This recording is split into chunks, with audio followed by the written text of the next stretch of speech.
Hi everybody, my name is Kiera and today we're going to go through a video for your hips, these lovely hips that are just for you.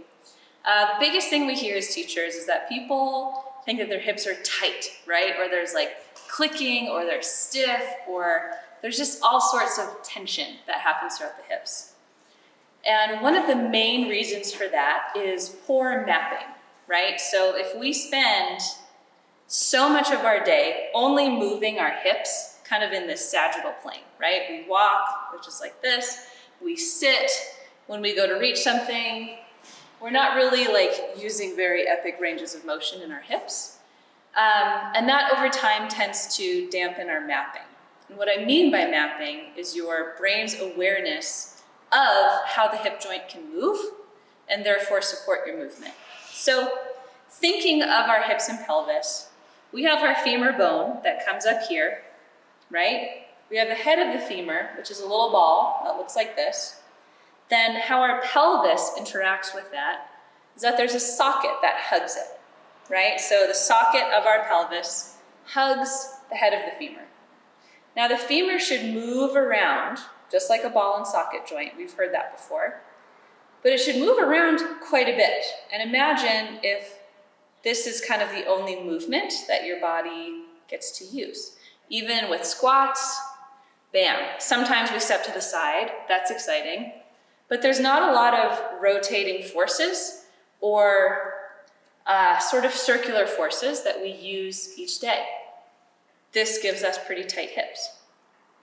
So going through a few exercises, we're gonna start with our legs nice and wide, starting with the feet forward, hands on our pelvis, because inevitably we're all gonna be doing this, and go ahead and bend one knee.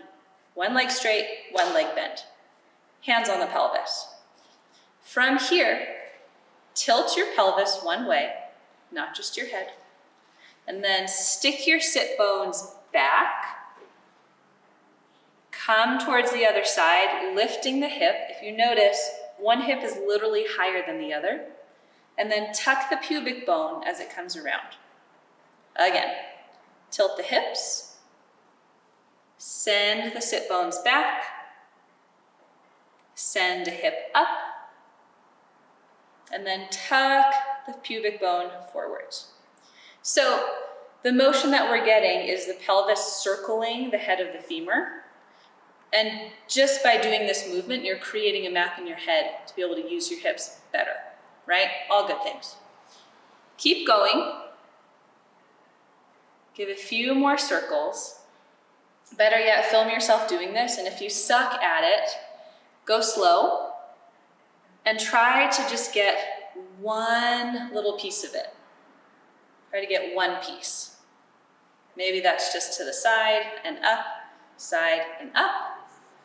Maybe that's side and back. Just be sure that you're doing this correctly. Okay, we're gonna go into the other leg. Straighten both, bend the second leg, hands on your pelvis. Tilt, send the hips back, bring the hips forward or to the side, and then tuck the pubic bone forward.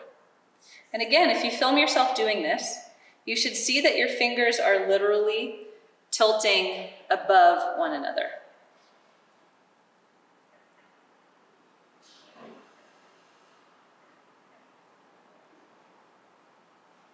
If you're good at this, and this is pretty easy, pretty straightforward for you, we're gonna go ahead and add on a few positions of the feet to help us get a little more range.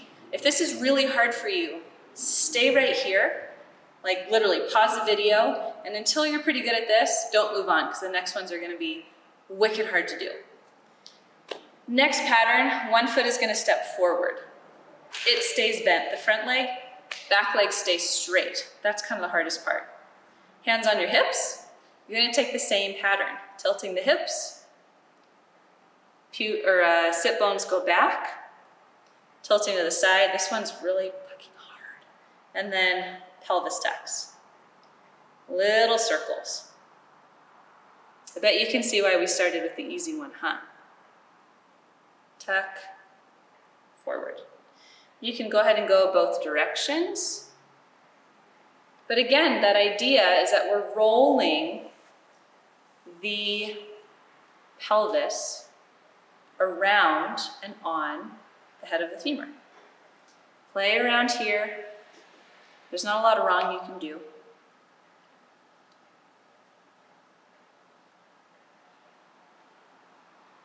When you're all done, step that front foot in and take it to the back. So now the back leg is bent, front leg is straight, same thing. And again, there's not a lot of mobility here, but what you do find is very important to your strength and to the tightness of your hips.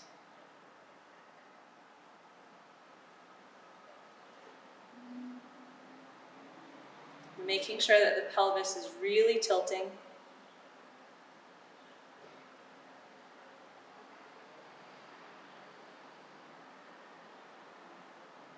And be sure that you get both directions.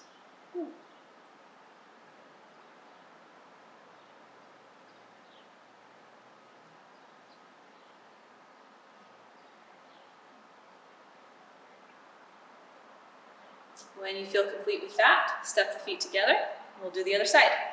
So the front foot, or the second foot, steps forward, and that front foot is going to stay bent, back leg straight. When I say straight, I mean use your muscles and keep your leg straight. This one is bent to allow some mobility in the knee. Hands on the front of your pelvis, and literally tilt your hips. Then send your sit bones back. Lift your other side hip bone high, and then tuck your tail as much as you can. Tilt, back, side, and up. And we'll take the opposite direction, making sure that you're moving through both sides. Personally, I'm noticing a lot of twisting in my hips. Keep an eye out for that. We don't want to twist here. It's hard to do, but again, that's where our video comes in. So film yourself, check it out.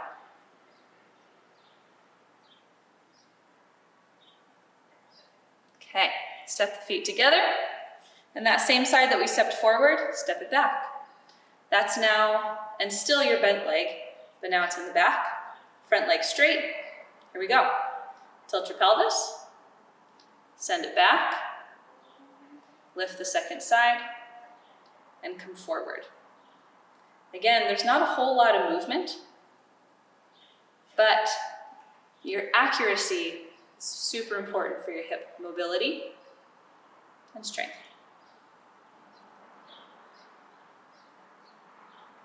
No rules on how many reps.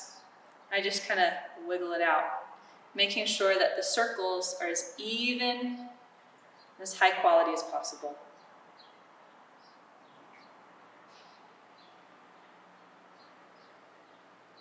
Okay.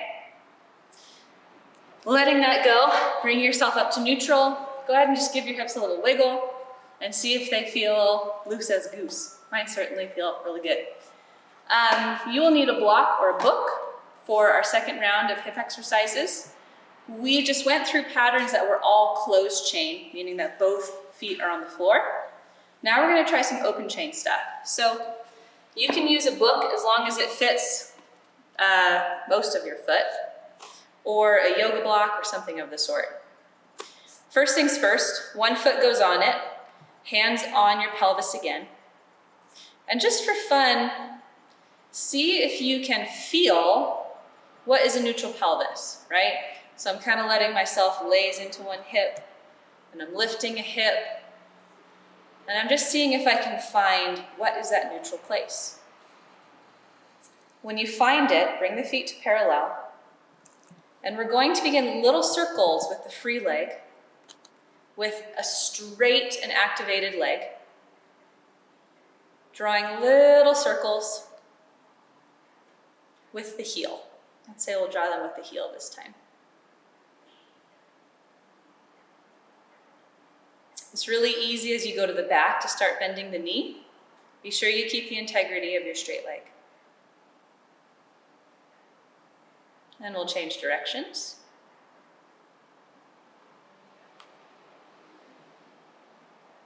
The second hardest part of this is not rotating the leg as it comes around.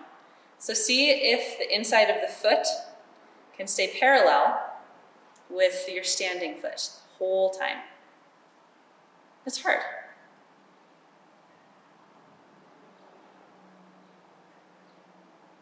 Okay, we'll go ahead and step down from that. Stand on 2 feet.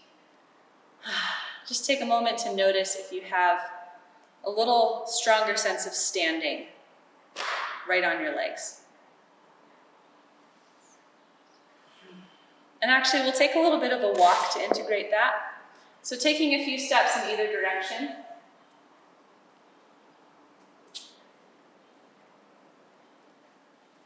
Allowing that activated and now mapped hip kind of integrate into your walking patterns.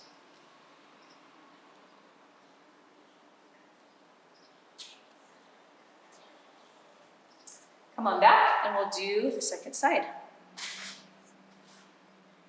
Step up onto your block or your book. Fingertips on your pelvic bones, your ASIS.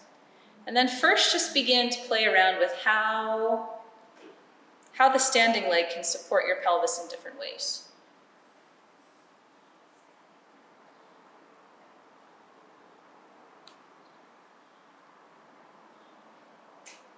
See if it can really dip down. See if it can really dip up. Just getting the glutes ready to support here. Then finally settling yourself into a parallel-footed position. And again, our 2 cues are to keep the feet parallel and to really keep the leg straight. Don't let it bend to the back. And using the heel, we're going to begin to draw little circles from the most neutral pelvis that we can find.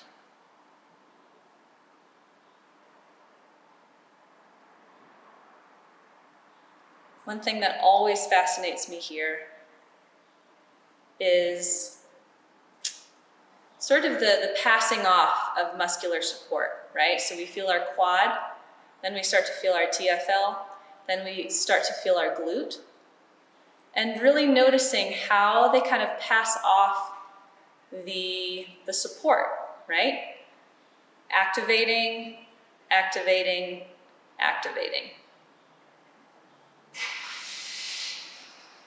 Go ahead and reverse directions, sending the heel back and around, and back and around.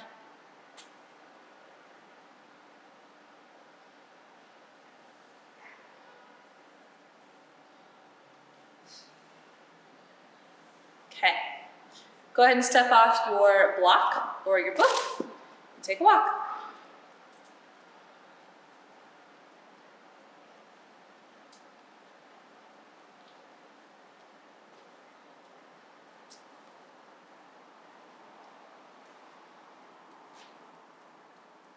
If you are interested in sort of retesting, or if you chronically have like tight hips when you sit down, or tight hips when you squat, go ahead and try some of those movements out and see if your hips are a little bit more open after that. Again, sitting, squatting, pulling a leg up, just seeing how they feel.